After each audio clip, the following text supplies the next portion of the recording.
Hare Krishna, Krishna Krishna, Hare Hare, Hare Rama,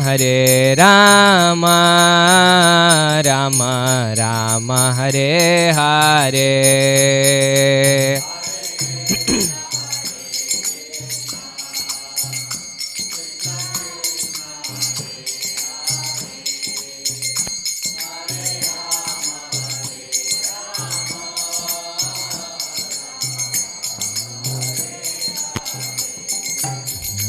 Hare Krishna,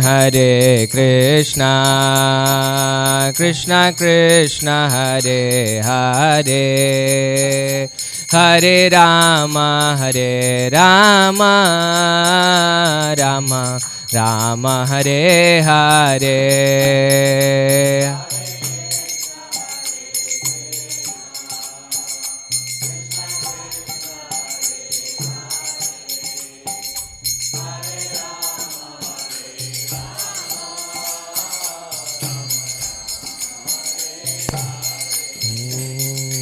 Hare Krishna, Krishna Krishna, Hare Hare, Hare Rama, Rama Rama, Hare Hare, Hare.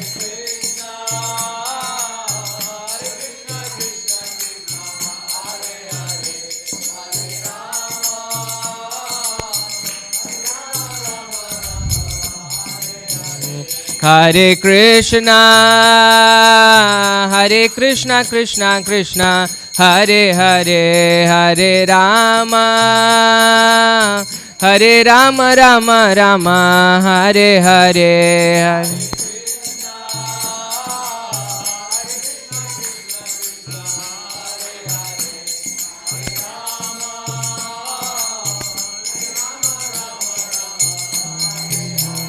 Hare Krishna, Krishna Krishna, Hare Hare, Hare Rama, Rama Rama, Hare Hare.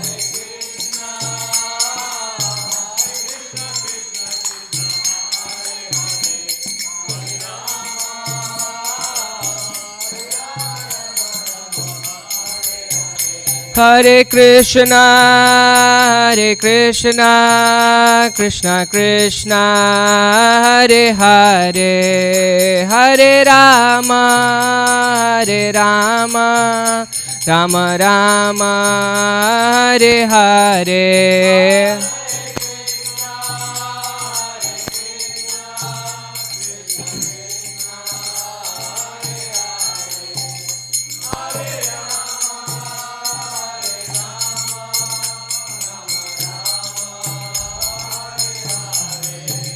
Jaya Radha Kala Chanji Radha Kala Chanji Radhe.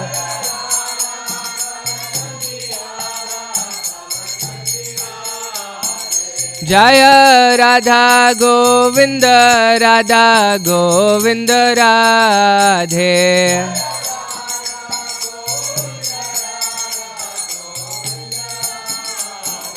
Jaya Radha Damodara Radha Damodara Radhe.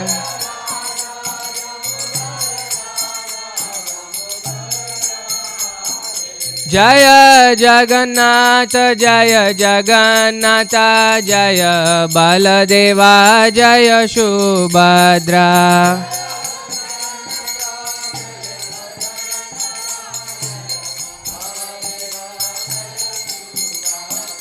Jaya Gauranitai Jaya Gauranitai Jaya Gauranitai Jaya Gauranitai.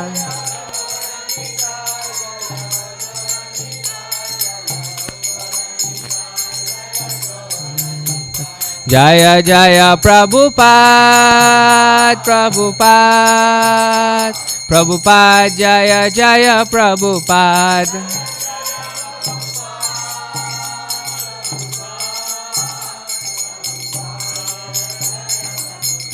Jaya Jaya Gurudev, Gurudev, Gurudev, Jaya Jaya Gurudev.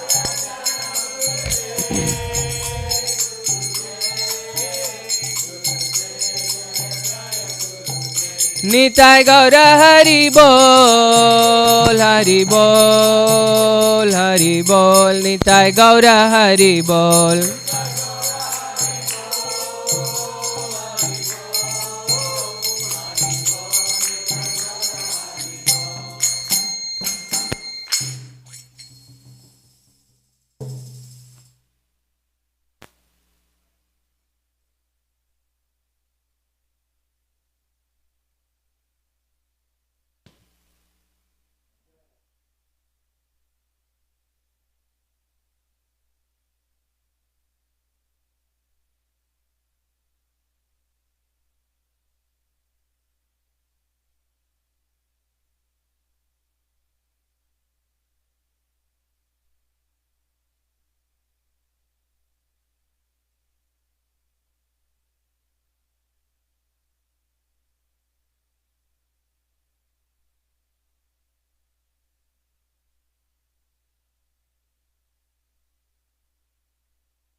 Hare Krishna.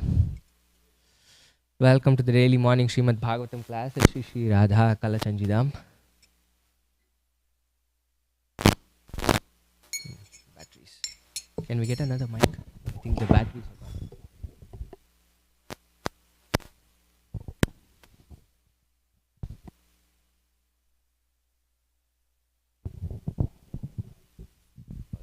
Did you check the batteries? Yeah, I just changed. Okay, perfect. Thank you. Jaya Radha Madhava Kunja Bihari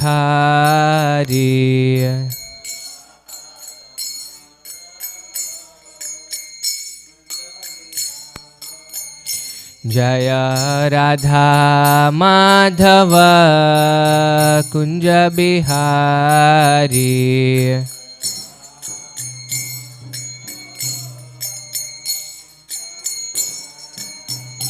Jaya Gopijana Vallabha Girivaradhari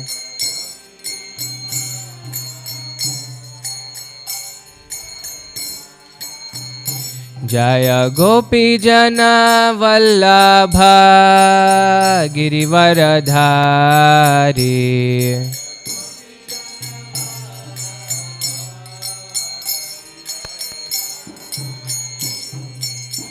Yashodanandan Vraj जनरञ्जना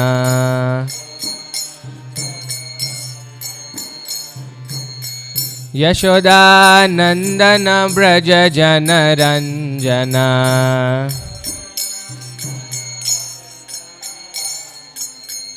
Yashodanandan Vraj जनरञ्जना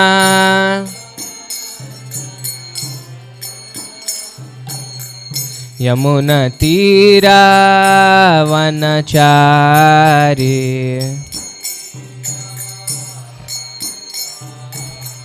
यमुनतीरावनचारी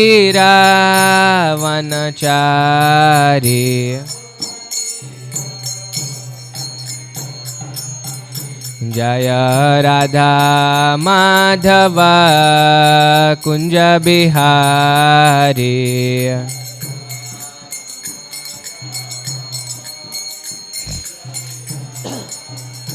जय राधा माधव कुंज बिहारी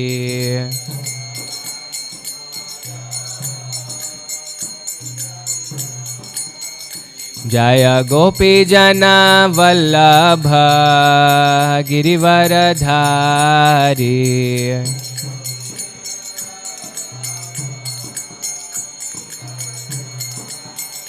जय गोपी जना वल्लभ गिरिवरधारी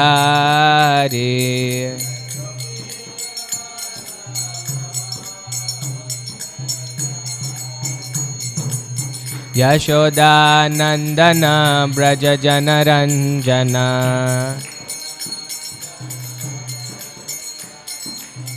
यशोदानन्दन व्रज जनरञ्जना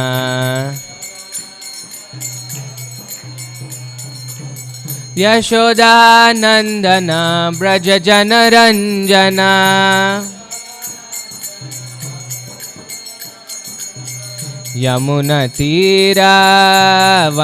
यमुनतीरावनचारी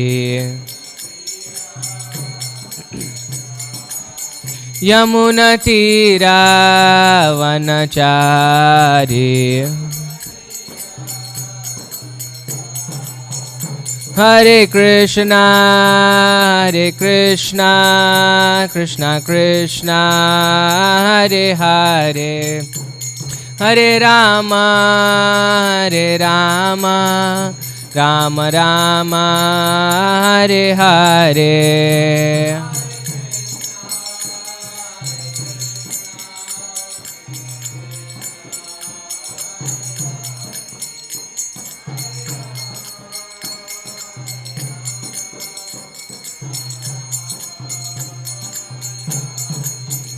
जय प्रभुपदा जय प्रभुपदा जय प्रभुपदा जय प्रभुपदा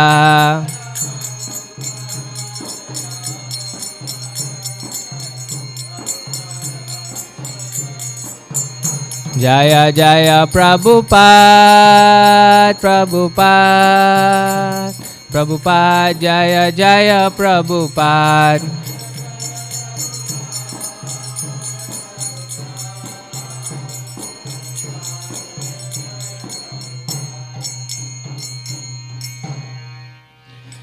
श्रील प्रभुपाद की जय, ग्रंथराज श्रीमद् भागवतम की जय, समवेत भक्त वृंद की जय।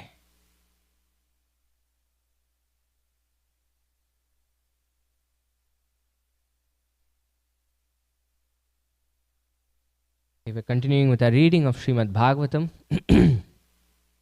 This is Canto 6, Chapter 2. We'll do text 1 through 8, and our focus was for today is text 8. Get your Mangalachara, then we'll. So please repeat. Om Namo Bhagavate Vasudevaya. Om Namo Bhagavate Vasudevaya. Om Namo Bhagavate Vasudevaya.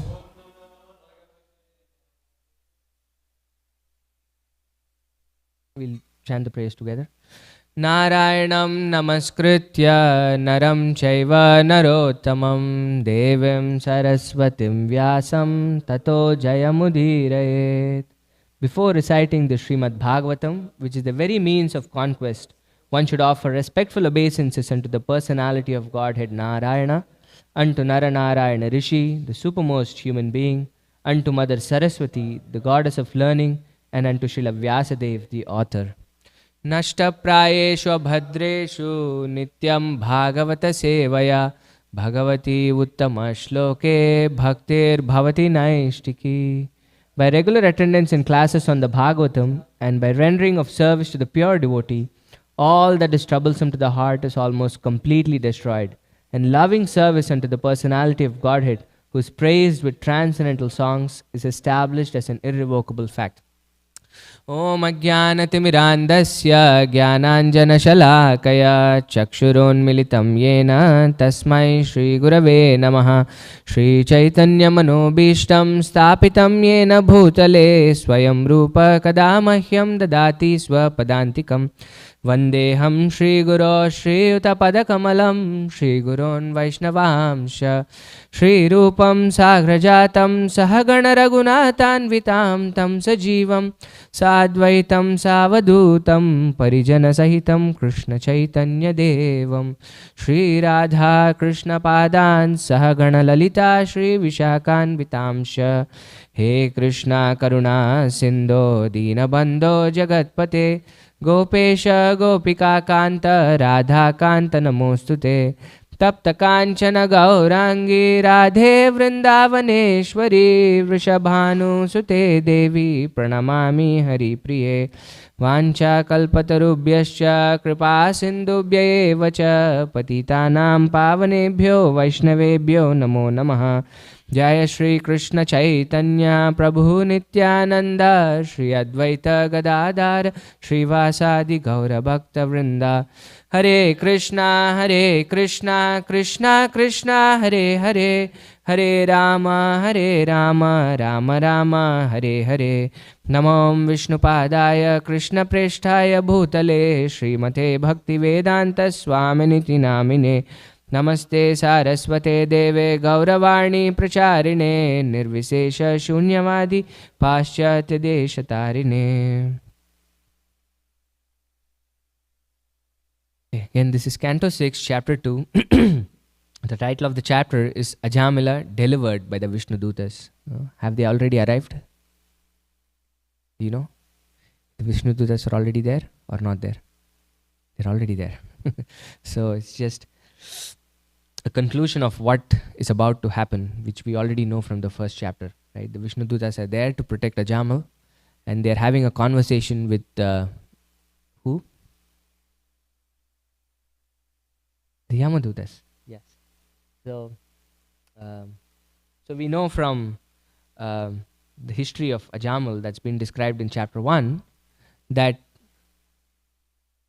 he was initially a very pious person, but then he got influenced by the modes of material nature, by seeing a Shudra and a prostitute behaving inappropriately in public, and then completely went on a different route and committed so many sinful activities to maintain his family, that the Yamadutas were 100% sure that it was their domain, right? They were going to come, take him to the hellish planets and punish him. But then, to their surprise, they have the Vishnu Dutas here, which is completely unexpected for anybody who has seen the story of Ajamil so far. And the previous chapter is basically a conversation that the Yamadutas initiate on why they should take Ajamil, right? And what was the principal argument that they place? Do you know? Yeah. He's sinful in the sense that his activities were very sinful, therefore he has to have a reaction for those activities. And therefore we're going to take him to the hellish planets. And what is this concept called? Karma, right? Their principal overarching theme of their argument in the first chapter is karma. That he's not a good person, he's committed so many sinful activities, and therefore he has to face the consequences of his reaction. And in this chapter, after the Vishnu Dutas have heard all the arguments placed by the Yama Dutas. Now they're going to say why they are in the right. Right? We know from the chapter of the title of the chapter that they are in the right because he's going to be delivered by them. So we're going to see the arguments for why it is the domain of Vishnu Dutas to come and take Ajamal back. Okay, so let's read the chapter summary, or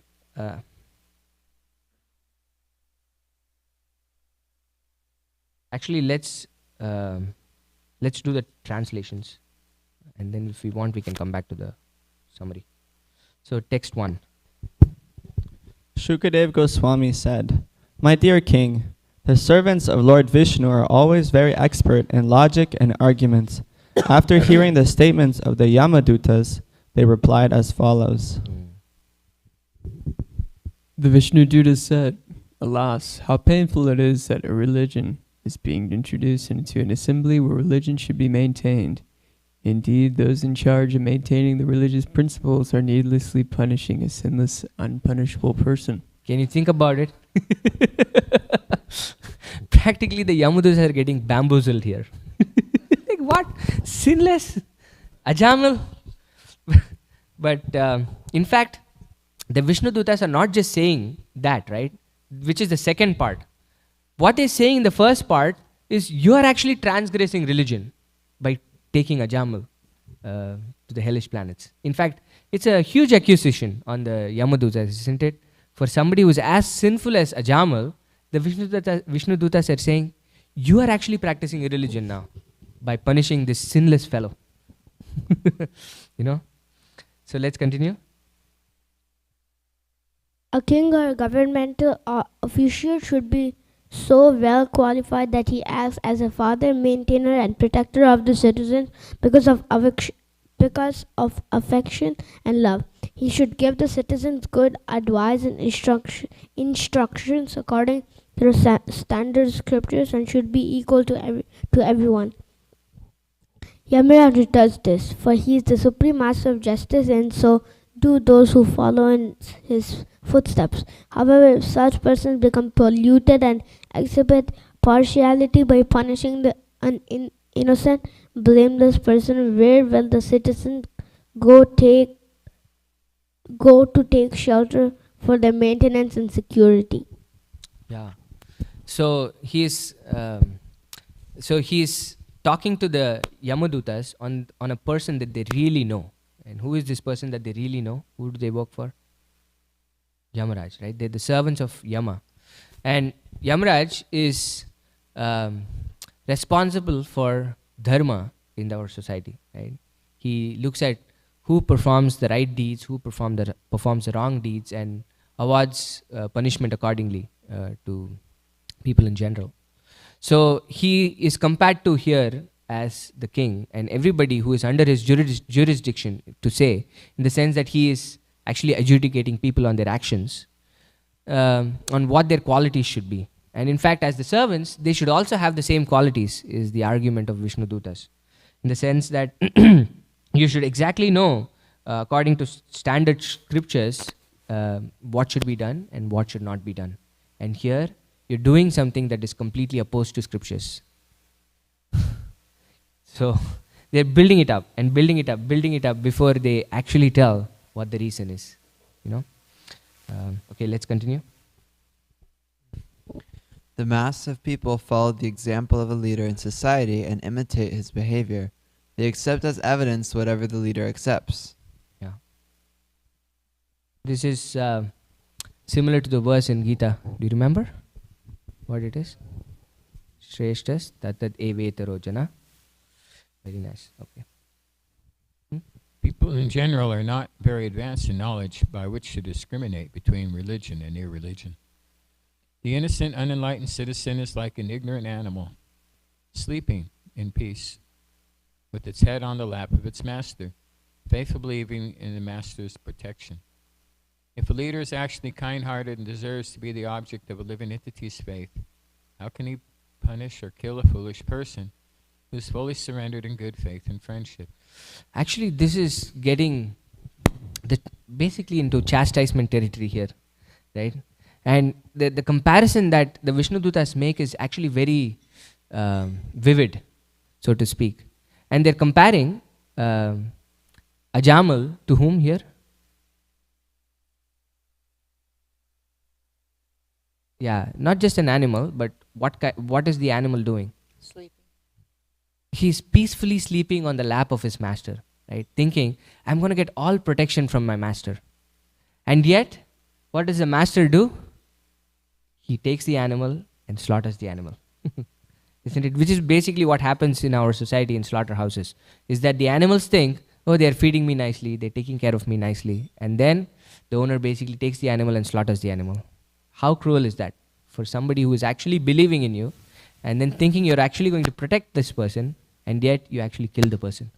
And the Vishnu Dutas are telling the Yamadutas that you're actually doing this, And people here, whether they know or don't know, that's not the point. They're innocent animals. The animals might not know, the animals might know.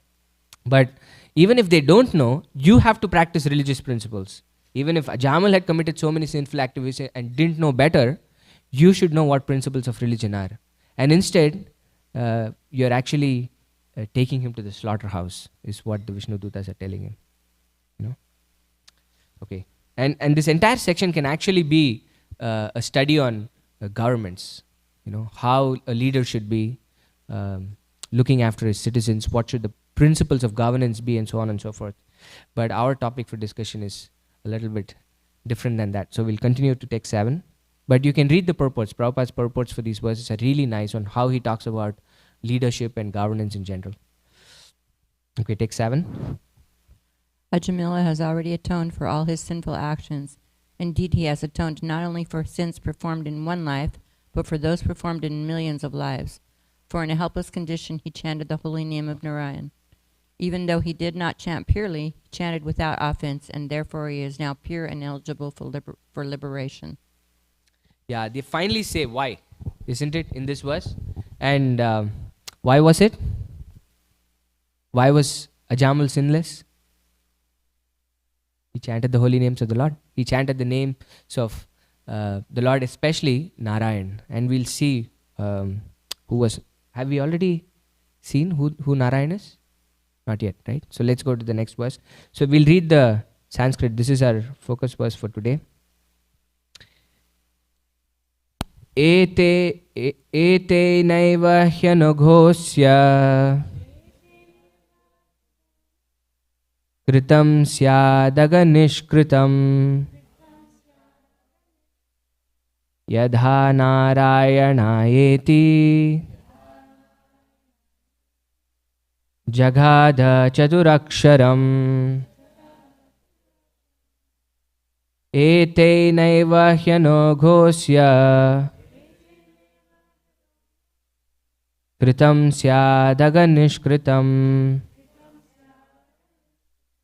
yada narayanaeti jagada chatur aksharam. Please chant. Ete naiva hyagonosya kritam syadhaga nishkritam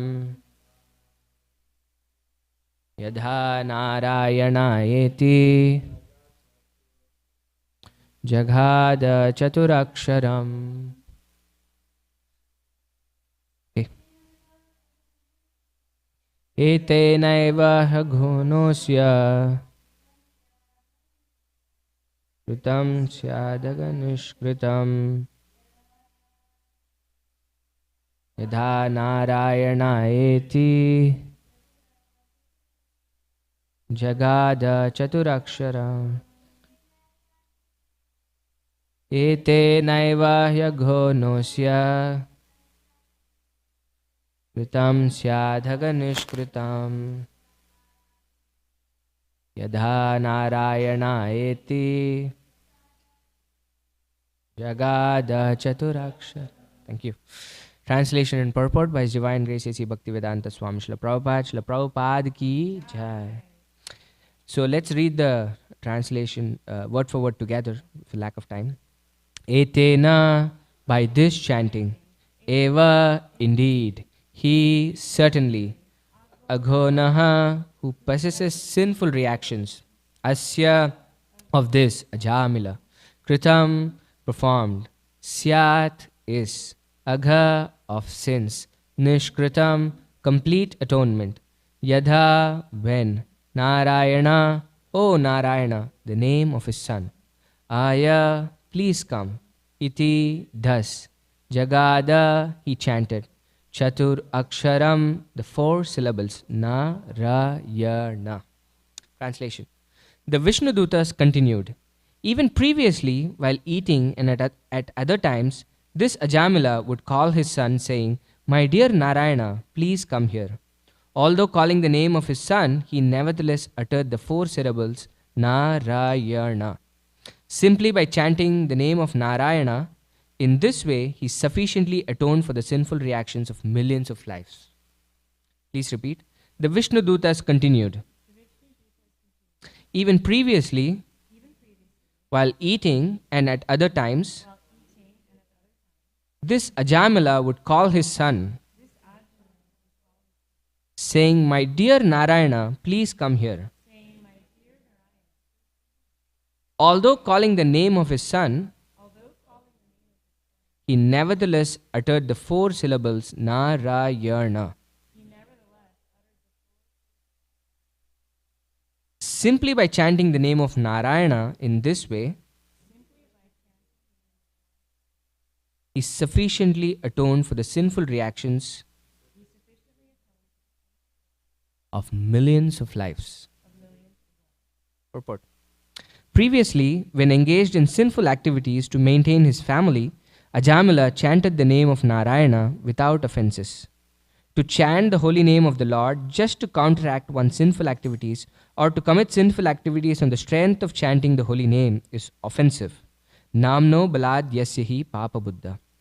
But although Ajamila engaged in sinful activities, he never chanted the holy name of Narayana to counteract them.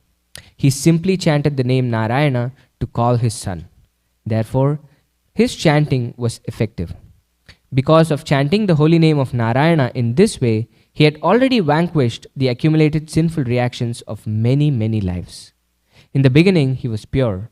But although he later committed many sinful acts, he was offenseless because he did not chant the holy name of Narayana to counteract them. One who always chants the holy name of the Lord without offenses is always pure. As confirmed in this verse, Ajamala was already sinless, and because he chanted the name of Narayana, he remained sinless. It did not matter that he was calling his son, the name itself was effective.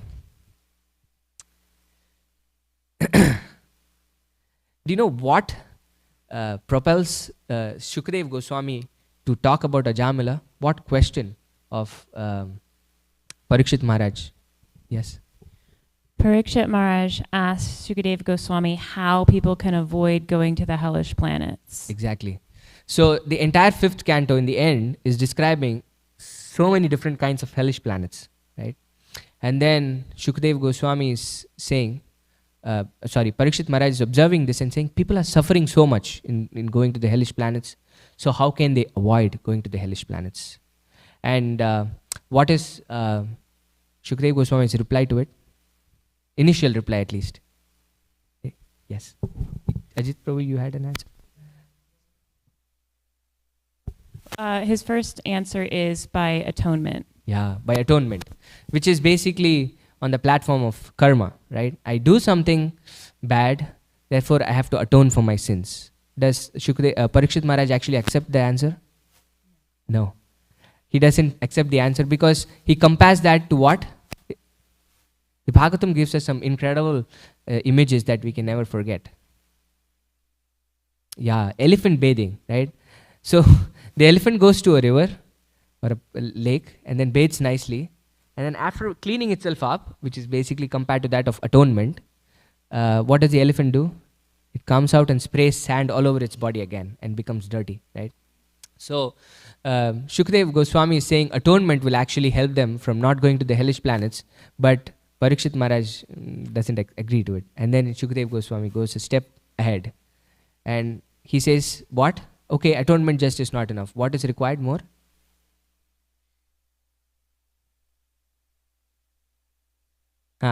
Eventually he comes there, right? Which is why we get to the point of Ajamal.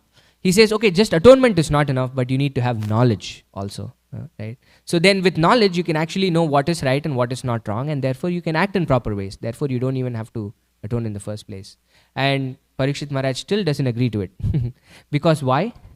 Even if you have knowledge and even if you're atoning for whatever activities you have committed, one thing is not eradicated.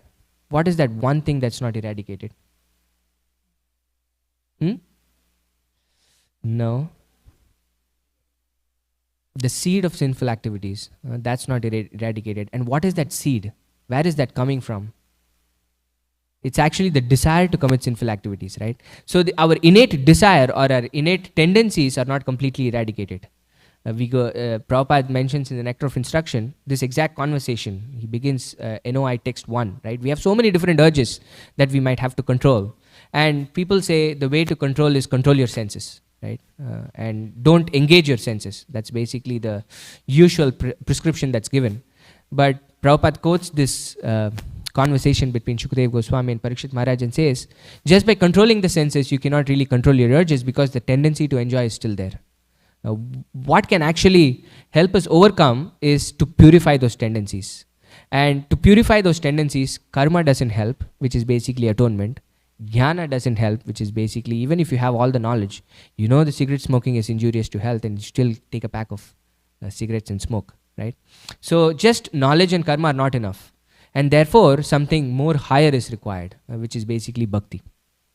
And here especially, it's such a drastic case of how devotional service, and one aspect of devotional service here is chanting the holy names of the Lord, can actually deliver the most sinful of people. And Ajamal was very, very sinful actually. When he fell for the prostitute, he had 10 kids. And the last of his kids, he somehow named him as Narayana. And Prabhupada says, usually the last child is always a very spoiled child, right? People show so much love because he's very young or she's very young, and therefore lots of love is shown, and therefore they're a little spoiled. So Narayana was very a favorite child of Ajamal also, but he had 10 sons or 10 kids. Doesn't mention. He had 10 children, and therefore to maintain his family, he did so many horrible activities, so many sinful activities, and therefore committed a pile load of sin. But he had one thing come to his rescue. He was calling the names of Narayana, just this 4 syllable. The Vishnu Dutas finally come and tell the reason. Because he was calling Narayana Ayeti. Narayana, please come. And he was not even calling the actual Narayana or actual Krishna when he was calling Narayana. Who he was calling in his mind was his son Narayana, his little child Narayana. Narayana, please come. Narayana, please eat. Like this, he was constantly calling the names of Krishna, but without knowing that this was the names of Krishna. And therefore, he was chanting the names of Krishna in an offenseless manner, is what Prabhupada is saying in this purport. When chanting the names of the Lord, we have 10 offenses that we are told to avoid, so that we can actually get the most benefit of chanting the holy names of the Lord. The offenses start decreasing the potency of the holy names of the Lord. And one of the biggest offenses, or among the 10 offenses, the biggest of all offenses, Prabhupada says in many places, is which offense, you know? The 7th offense. And what is it? Yes, committing sinful activities on the strength of chanting the holy names of the Lord. And Prabhupada quotes this, right? Namno balad yasyahi papa buddhi. That I know that the holy names can deliver me from my sinful reactions. So in the morning, I chant the holy names, and in the evening, I commit all kinds of sinful activities. And again, I chant in the morning to counteract all the sinful activities I've committed. This is the biggest offense that we can commit to the holy names of the Lord. And when we are committing such an offense, the holy name doesn't reveal itself to us at all. And what to speak of purifying, we actually go deeper and deeper downward instead of purifying ourselves. So in case of Ajamila, what helped him was that he was chanting the holy names of the Lord and committing sinful activities. But he didn't think that chanting the holy name would actually counteract his sinful activities. He didn't commit the 7th offense, is what Prabhupada is saying here. And therefore, the holy names of the Lord had an incredible effect on him. So much so that the Vishnu Dutas are saying, just by chanting these 4-syllable words, he sufficiently atoned for sinful reactions, not just of this life, but of millions of lives. And this is the power of the holy name. It is no exaggeration to say that just by chanting the holy name of the Lord once, we can get liberation. It can destroy all our sins. And Ajamal's case is a clear demonstration to it. But the chanting of the holy name it has 3 stages that Prabhupada describes. Do you know what those 3 stages of chanting the holy names are?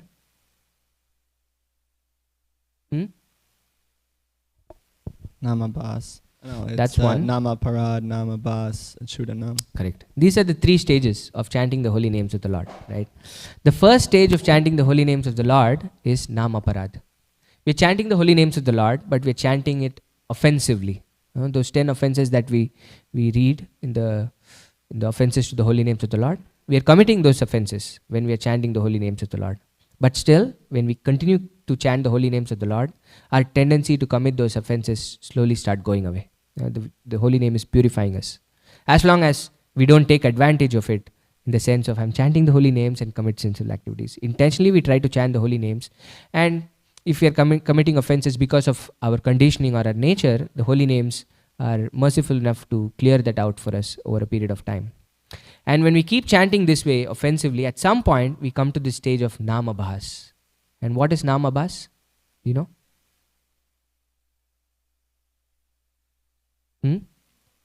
It's not really without offense, but it's the stage of clearing of offenses. We are striving to not commit offenses when chanting the holy name of the Lord at this point. Previously we were chanting, we're not even thinking about the offenses.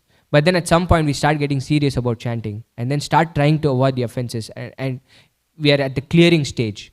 And at this stage, we're not completely devoid of offenseless. Actually, you could say it's the stage of offenseless chanting. And the holy names start reflecting. This is like described as how when the sun rises in the morning, the sun doesn't come initially, right? We don't see the sun, but we see the rays of the sun.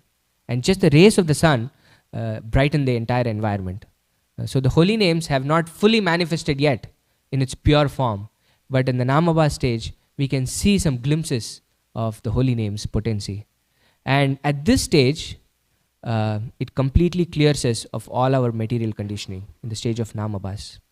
The stage of offensive chanting, we are still in the material condition of life. But when we come to the stage of Namabhas, we are actually liberated at this stage of Namabhas from all our material hankerings. It's it's not a positive effect, but it has a negative effect in that sense that we are completely in a very peaceful state. None of the material troubles actually bother us in the stage of Namabhas. And Namabhas can happen intentionally or unintentionally. This is the point of Ajamal. We can come to the stage of Namabhas when we are intentionally trying to avoid the offenses or even unintentionally trying to avoid the offenses in the case of Ajamal, right? How Ajamal chanted the names of Narayana was essentially in the stage of Namabhas. It was a reflection. And at that point he was completely liberated. All his sinful activities of millions of lifetimes were completely eradicated just by chanting these 4 syllables. But there is one more stage higher than Namabhas, right? Which is Shuddhanam, or pure chanting of the holy names of the Lord. It is at this point where we can actually love God. Namabhas is the stage where we are liberated in the sense of how we are liberated from all our material problems. But still the positive effect has not happened yet. As we continue to chant in the stage of Namabhas, we can actually enter the kingdom of God, where we actually need to love God at that point, right? So Ajamal also, we will see that although his sinful reactions for millions of lifetimes were eradicated just by chanting the name Narayana, he still didn't chant it purely. He didn't come to the stage of Shuddhanam, where it is where love for God manifests. So therefore he had to take another life or continue his life, and then he would go on to perfect his life and enter the kingdom of God. So this is the potency of the holy names of the Lord. So the Bhagavatam, this famous verse is there, right? Especially for the times that we are living in, it's called the Kali Yuga. And the description of Kali Yuga is there in Srimad Bhagavatam in the 12th canto. It says, this Kali Yuga is actually very horrible time to be. It lists all the horrible things that can happen in Kali Yuga and how it's going to progress. We're actually in the very beginning stages of Kali Yuga. Just about 5,000 years. We still have about 427,000 years of Kali Yuga. And it says, this is Kali Yuga is an ocean of faults. Kaler dosha nidhe rajan. It says, and what are these faults? And Prabhupada actually says in the purport for the previous verse, or not really. In the Bhagavatam, it actually described in the beginning, because Kali Yuga is about to start, and then the sages in Naimisharanya are performing a fire sacrifice so that they can help the people of Kali Yuga. They know what is about to befall them, right? And it is described that they are Manda Sumanda Matayo Manda Bhagya Hyupadrita. This is the quality of people in Kali Yuga. This is Manda Sumanda Matayo. We are not very intelligent. We are very unfortunate. And we don't really do things that are actually good for us in the age of Kali Yuga. And therefore we create so many problems, upadrita. And Krishna also describes the qualities of people in Kali Yuga much more in the 4 kinds of people that don't come to him, right? Namam dushkrutino mudha prapadyante naradama. Jai Shri Radha Kalachanji ki jai. Says Namam dushkrutino mudha prapadyante naradama maya paritagyana asuram bhavamashritam. This is basically the qualities of people in Kali Yuga. Most of us, 90% of us, fall under these 4 categories where we don't want to take shelter of the Lord at all. And we are Namam dushkrutino mudha, that we are very foolish. Muda, prapadyante naradama. It says they are also lowest among all mankind. Maya paharita jnana. Our intelligence has been stolen away by illusion. And asuram bhavam ashrita. That we have the demonic tendencies in us. And therefore, because we have these 4 qualities, we are so unfortunate in the age of Kali Yuga. And therefore, we cannot take shelter of the Lord at all. But even in this such a terrible age, Astihi eko mahadguna. There is one incredible quality, Bhagavatam says. Kirtanad eva krishnasya mukta sangat param vrajit. That just by chanting the holy names of the Lord, we can achieve the kingdom of God. Mukta sangat param vrajit. We can go to that destination from which we don't have to come back at all. Yad gatvana nivartante taddama paramamama, Krishna says. So this is the potency of the holy name of the Lord, and it is not an exaggeration. If we think it's an exaggeration, that's again an offense to the holy name of the Lord. Because just by chanting the holy names of the Lord once, whether intentionally or even unintentionally, we can actually rid ourselves of all sinful reactions. And to finish off, I'll tell about how the Acharya of holy names of the Lord. Who is this? Haridas Thakur, right? Chaitanya Mahaprabhu gave him the title Namacharya. He's the Acharya for chanting the holy names of the Lord. And there is this conversation in the Chaitanya Charitamrita. I think it's the Antilila. Antilila. It's called the Glories of Haridas Thakur, I think. Probably chapter 3. I think chapter 3. Where Mahaprabhu and Haridas Thakur have this conversation precisely on this point of Namabas and things like that. And Mahaprabhu is asking Haridas Thakur this question. Oh, in this age of Kali, people don't follow any religious principles. And how are they going to be delivered? Mahaprabhu is really worried for the people in Kali Yuga. And Haridas Thakur, to pacify Mahaprabhu, gives the example, especially coming from his own lived experience. And Haridas Thakur was a Mohammedan, right? He was a Muslim by birth. And therefore, he is giving the example of how even Muslims who actually, especially in the times that Haridas Thakur was living in, was persecuting the Hindus, so to speak, and the devotees also. And we see this in the case of Chand Kazi, where he was trying to ban the Sankirtan movement and things like that, right? So he's telling, even the Yavanas or the Muslims can be delivered by the holy names of the Lord. Mahaprabhu, he's saying. But how?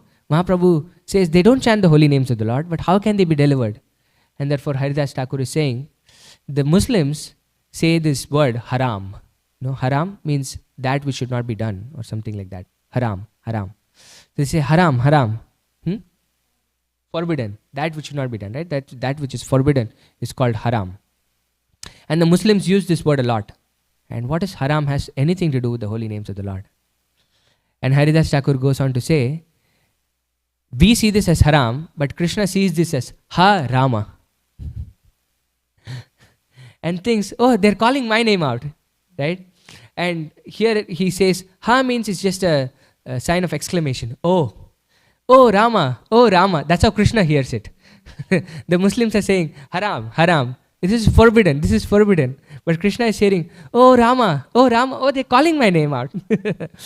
Therefore even those who don't like you, externally at least, they're calling out your names, my Lord, and therefore even they are delivered. And this is an example of Namabhas, Haridas Thakur says, that it doesn't actually intentionally point to the name of the Lord, but the intention is something else. But the Lord still takes that, oh, he's calling my name out. And similar was the case with Ajamil also. And actually, Haridas Thakur quotes this exact instance from the Srimad Bhagavatam in his conversation with Mahaprabhu, and says, see, even Ajamil didn't consciously call your name out, Narayana. He was just calling his son's name. And still he got delivered and was pacifying Chaitanya Mahaprabhu like that. So that is the effect of the holy names of the Lord. And we have this by the mercy of Chaitanya Mahaprabhu, who spread this all around the world through Srila Prabhupada, right? So we have this, we intentionally know the glories of the holy name. Jai Shri Radha Kalachanji ki Jai. So Ajamil didn't even intentionally speak or say the names of the Lord, and his effect was incredible. And what to speak of devotees who know the glories of the holy name and chant intentionally. The holy name is so merciful to such devotees. As long as we really intentionally chant the holy names and try to avoid the offenses as much as possible, the holy names are so merciful that it clears first our sinful tendencies and then completely uproots, nectar of instruction says, right? Tadgata Moolahantri, that chanting the names, forms, activities, pastimes of the Lord completely uproot our sinful tendencies. That's the first effect. And as we continue doing it, actually love for God manifests in our heart. This is prema bhakti, the Krishna prema, which is the very goal of our practice of bhakti, manifests in our hearts. So we'll stop here for today and see if there are any questions or comments or thoughts, reflections on the holy names of the Lord. Thank you so much, Prabhu. Such a nice class. Thank you. I have a question. I don't know if this is speculation or maybe an acharya has given this perspective, but would you say that this is Krishna's arrangement, this pastime? Because we see that Ajamil, like you said, used to be pure, used to be a Brahmana, he knew all the Vedic scriptures and everything. Yeah. But then he got deviated. So could it be that the Lord inspired him to name his son Narayan, and then in order for this to happen where he was saved from going to hellish planets? It seems kind of like it could have been an arrangement. What do you think? Yeah, it could be. I don't know exactly. But the thing is, Krishna says, Neha Bikramanasosti Pratyavayo na vidyate Swalpamapyasya dharmasya trayate mahato bhayat. Right, this is in the Gita. He says, even if you do a little bit of devotional service, Swalpamapyasya dharmasya, then you can escape from the greatest of all dangers, which is the fear of death. So any activity that we do in devotional service is never eradicated. And we start from the same point where we leave off. So Krishna definitely helps us out in that sense. But we also have to have that desire to continue, because Krishna will never force us, right? This is why Prabhupada says finish it in this one lifetime. Because you never know how our desires will manifest in our next lifetime. Krishna will give us this opportunity. He'll give us this environment in which we can start practicing bhakti again from where we left off. But it also depends on what our desires are, isn't it? And somehow or the other, Ajamil named his son Narayana. It could be the inspiration of the Lord because of all the past activities that he had performed. But I'm not really sure of Acharya's commentaries on if it was Krishna who inspired him. Of course, everything is Krishna's inspiration in the sense that Sarvasya Chaham Hridi Sannivishto, right? Our remembrances, our forgetfulness, our knowledge, everything comes from Krishna. But it usually comes through our desire, and Krishna sanctions it. You had something, Mataji?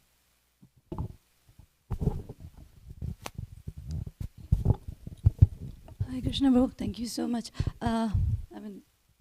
Following up Prabhu's question, this morning I was hearing like this Aghasura pastime, how one side of it, how you're saying like, we be the ideal devotee and not do things wrong.